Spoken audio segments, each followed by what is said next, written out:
Good morning students. Next example 3.6 solve அப்படின்னு சொல்லி ஒரு மூணு ஈக்குவேஷன் கொடுத்துருக்காங்க. மூணு ஈக்குவேஷனை எழுதி அதுக்கு ஈக்குவேஷன் நேம் 1, 2, 3ன்னு கொடுத்துரும். இப்போ பாருங்க, எந்த வேரியபிளை இந்த மூணு ஈக்குவேஷன்ல இருந்தும் ஒரு வேரியபிளை எலிமினேட் பண்ணி ரெண்டு வேரியபிள் இருக்க மாதிரி ரெண்டு ஈக்குவேஷன் ரெடி பண்ணும். அதுக்கு பார்த்தீங்கன்னா எக்ஸோட கோஎஃபிஷியன்ட் பாருங்க 3, 2, -1. ஒய்யோட கோஎஃபிஷியன்ட் 1, -1, -1. இஜெட்டுக்கு -3 +2 +1. அப்போ சிம்பிளஸ்ட் கோஎஃபிஷியன்ட் இருக்கக்கூடிய வேரியபிள் எதுன்னு பார்த்தீங்கன்னா ஒய் தான். இங்கே +1 வருது கோஎஃபிஷியன்ட், இங்கே -1 வருது, இங்கே -1 வருது. அப்போ நமக்கு ரொம்ப சிம்பிளஸ்ட் கோஎஃபிஷியன்ட் இருக்கக்கூடிய வேரியபிள் எதுன்னு பார்த்தீங்கன்னா ஒய் தான். அப்போ இந்த ஒய்ன்ற வேரியபிளை எலிமினேட் பண்ண போகிறதா நான் டிசைட் பண்ணுறேன். அதுக்கு என்ன பண்ணுறேன்னா ஈக்குவேஷன் 1ஐயும் 2ஐயும் ஆட் பண்ணுறேன். ஏன் ஆட் பண்ணுறோம்னா இங்கே +y இருக்குது, இங்கே -y இருக்குது. ஜஸ்ட் ஆட் பண்ணாலே போதும். பாருங்க, 3x + y - 3z = 1. Second equation -2x - y + 2z = 1. Add பண்ணுங்க. நமக்கு +y -y கேன்சல் ஆயிருமா? 3x - 2x answer x. -3z + 2z answer -z = 1 + 1 2. Equation 4 consider பண்ணிக்கும். இப்போ 1 and 2 ஆட் பண்ணி எப்படி ஒய்யை கேன்சல் பண்ணணும், அதே மாதிரி 1 and 3 ஆட் பண்றேன். ஏன்னா 1 and 3ல +y -y வந்துருக்கு. அப்போ ஃபர்ஸ்ட் டைம் தேர்டையும் ஆட் பண்ணா அதே மாதிரி ஒய் இன்னொருக்கு கேன்சல் ஆயிடும். ஈக்குவேஷன் 1 + 3 implies பாருங்க, first equation 3x + y - 3z = 1. Third equation -x - y + z = 2. Add பண்ணுவோமா?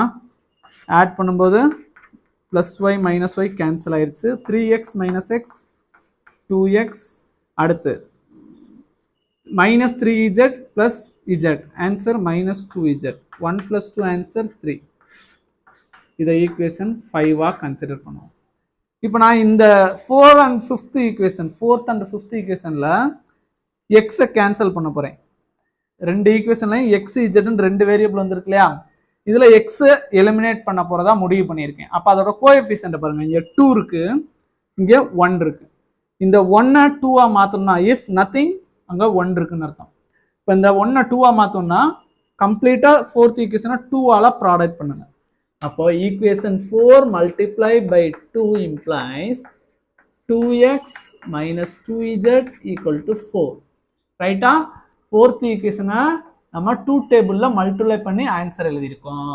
நெக்ஸ்ட் 5th ஈக்குவேஷனை எடுத்து எழுதினா போதும். 5th ஈக்குவேஷன் என்ன இருக்கு பாருங்க, 2x - 2z = 3. இப்போ நம்ம வேரியபிளை எலிமினேட் பண்றதுக்கு ஆட் பண்ணுமா சப்ராக்ட் பண்ணுமான்னு சைனை வச்சு தான் டிசைட் பண்ணணும்.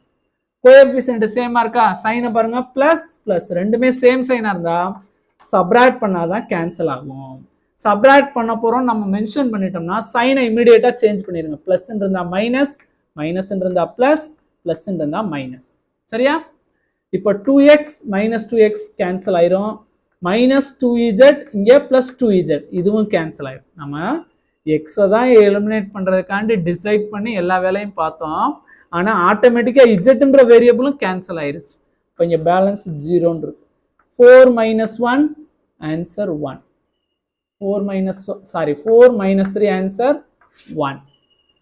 நமக்கு இந்த மாதிரி ரிசல்ட் கிடைச்சிருக்கா?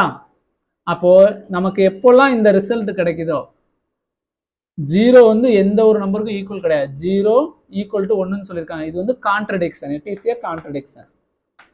Is a contradiction. முரண்பாடான தகவல், கான்ட்ரடிக்ஷன். என்ன சொல்லலாம்? therefore the system has no solution. நமக்கு இந்த மாதிரி எப்போல்லாம் கான்ட்ரடிக்ஷன் வருதோ அப்போல்லாம் அந்த சிஸ்டம் ஆஃப் லீனியர் ஈக்குவேஷன்ஸுக்கு ஆன்சர் கிடையாது.